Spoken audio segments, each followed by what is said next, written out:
Today we will learn history lesson Rise of Nationalism in India. Children, nationalism is not a new term to you. Already we have learned in class 8th.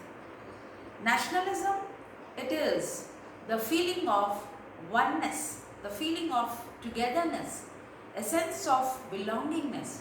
So nationalism is the feeling of oneness among the people living in a territory. That is living of togetherness, commonness, because culture, tradition, our languages, they are very common. So nationalism is the feeling of oneness together among the people living in a territory. So once again I repeat the meaning of nationalism. Nationalism is a feeling of oneness among the people who are living in a territory. Now here the lesson begins with the meaning, then we'll go to the next topic, that is First World War. What was the effect of First World War? When did it broke? So the First World War broke out in the year 1914 and it has ended in the year 1918. So during that time, what was the effect or the impact of the First World War on India? How did the First World War help in the growth of nationalism among the Indians? You know that British was ruling India. The British imposed war expenditure on India, though India was not involved directly in the First World War. But because it was a colony to the British, whatever the British had to say, they have to listen and they have to obey. The British imposed war expenditure on India. The income tax was introduced in India. The custom duties were raised. So these were some of the most impacts on the Indian economy, where you have the prices of the essential goods, the food items, all the necessary items were doubled during the war period. So the people were forced to join the British Indian Army to fight on behalf of the British in the war. So they forced the people to join, especially the young youth, to join the Indian Army. So the forced recruitment was made into the British Indian Army. And those years added fuel to the fire. The crop failures resulted in the shortage of food materials. Crop were failed due to the natural calamities. Crop failure was due to the epidemic also. The influenza epidemic that time spread in many parts of India. So due to this and the natural calamities have also taken place, like famines. So millions of people lost their lives due to these famines. So these are the reasons which have made or which have increased the feeling, imbibed the feeling of nationalism was among the Indians. All these situations in India brought the people of India together. Now coming to the Gandhian Satyagraha. Gandhiji came to India in the year 1950. He introduced a very new powerful method of struggle which was called as Satyagraha. Satyagraha based on the doctrine of truth.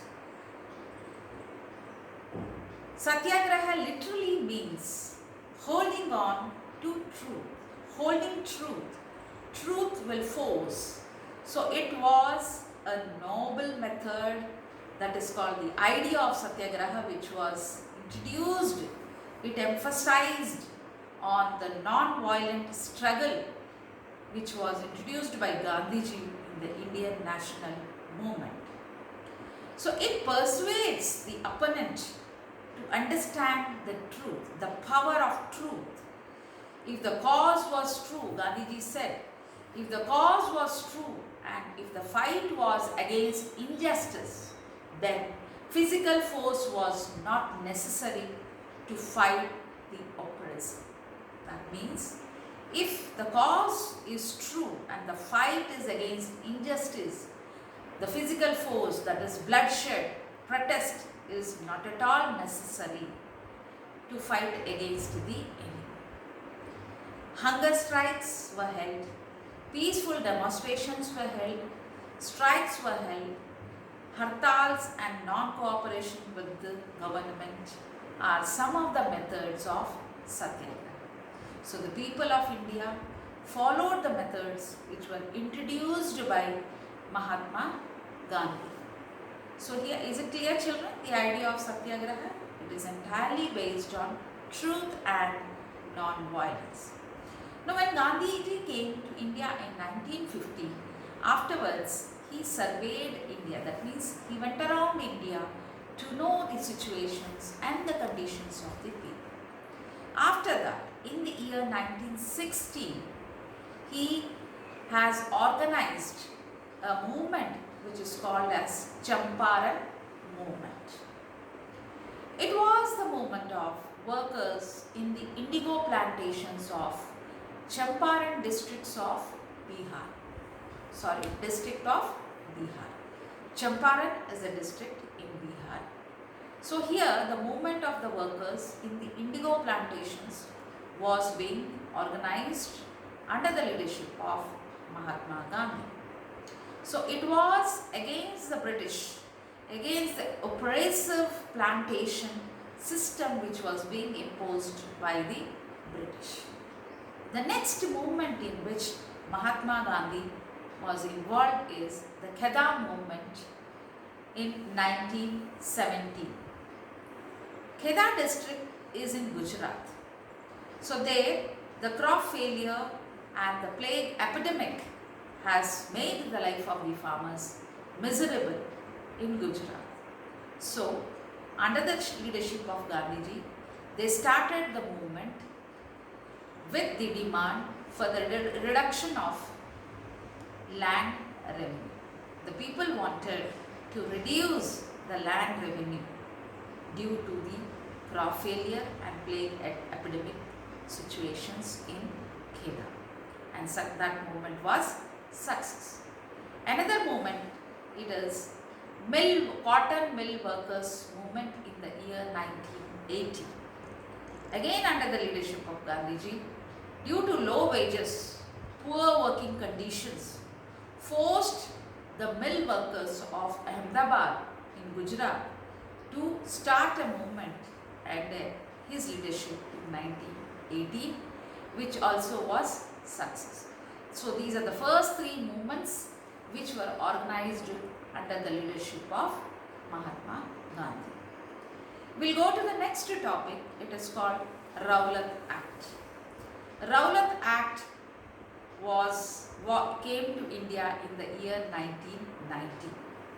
So this act gave the government the power, that is the British government, the power to imprison any person without any trial for a period of 2 years. So this act emphasized the government, the power to imprison any person without any trial for a period of 2 years. So the main aim of Rowlatt Act 1919 was to destroy the national movement by imprisoning the national workers or the national people of India. So it was a black law and it was against the basic human rights in India. So this is about the Rowlatt Act. Now here the Gandhiji organized, due to the Rowlatt Act, he organized a non-violent satyagraha against this Rowlatt Act because it was inhuman practice, inhuman rights, inhuman practice. Gandhiji launched a non-violent satyagraha against this Rowlatt Act of 1990. Hartals were organized on 6th April 1919.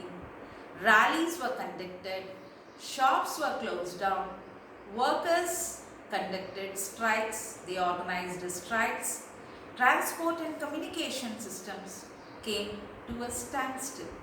So these protests led to the great event, or you can see a massacre, a tragedy which occurred in Amritsar, which is also known as Jallianwala Bagh massacre due to this. So what are the circumstances which has led to the Jallianwala Bagh massacre? You know, children, Jallianwala Bagh is a very historical tragedy, and it has taken place in the Jallianwala Bagh in Amritsar. On 13th April 1919, a public meeting was organized in that Bagh, that is Jallianwala Bagh in Amritsar, to protest against the arrest of the two leaders, great leaders. And in the month of April, that is Baisakhi, is a festival, a fair which every year was being organized, fair was being organized in Amritsar. So many people from all over Punjab have come to see that fair. So many villagers have come to attend that Baisakhi fair, and they were also present. They also came to that Jallianwala Bagh. So General Dyers reached the meeting place along with the British troops, and he ordered the troops to open fire. The firing lasted for nearly 10 minutes. The exits were closed and the people had no way to come out of that bagh. More than 1,000 people were killed and many were wounded. So that is why this incident is called Jallianwala Bagh massacre or Jallianwala Bagh tragedy. So this is the topic connected with the Rowlatt Act, and that has led to Jallianwala Bagh tragedy. Come to the next topic is Khilafat movement, and this Khilafat movement, how it became a part of our national movement. A movement was organized by Muhammad Ali and Shaukat Ali. Both were the brothers. They were called as Ali brothers. The aim of this movement, Khilafat movement, was to protest against the injustice done to Turkey by Britain after the First World War, because the Turkish Sultan had the title of Khalifa and he was considered as the spiritual leader of the Muslims all over the world. The Muslims considered Khalifa or the Turkish Sultan as the spiritual leader. Gandhiji saw this as an opportunity to bring Muslims under the umbrella of a unified national movement. Muslims supported the British at the beginning to release the Khalifa from the imprisonment of Britain. But Britain people, they told that after First World War they are going to release him. But no, they did not release him after the First World War also. So all over the Muslims or the Indian Muslims, they turned against the British and they supported the national movement. Gandhiji saw this movement, this is an opportunity to bring the Muslims under the umbrella of a unified national movement. So at the Calcutta session of the Congress in September 1920, Gandhiji convinced other leaders of the need to start a non-cooperation movement in support of Khilafat as well as for Swaraj. Khilafat from Muslim community, Swaraj from Hindu community. So both Hindus and Muslims together joined and they launched the movement non-cooperation, which is called as non-cooperation movement. So what was the reason for launching the non-cooperation movement? So many reasons are there. First, World War added to the misery of the Indian people. Heavy taxes, high prices, famines, epidemics made the life of the Indian people miserable. Added to that, Rowlatt Act invited large-scale protest throughout the country. Muslims became unhappy due to the ill treatment of Turkey. They started Khilafat movement. Many sections of the Indian society suffered considerable economic distress, depression, and in the towns, workers, artisans, the middle class had been hit by high prices, shortage of food and the essential commodities, heavy taxation. The rural people and the peasants were the victims of widespread thought and epidemic. The British were unmindful in these developments. They did not care the Indians about it. The Congress session was held at Nagpur in the year 1920, and through this session, Gandhiji adopted the idea of non-cooperation, and the year 1920, the non-cooperation movement was launched in India. So, next topic, what were the ideas expressed by Mahatma Gandhi and civil disobedience? We will see in the next part.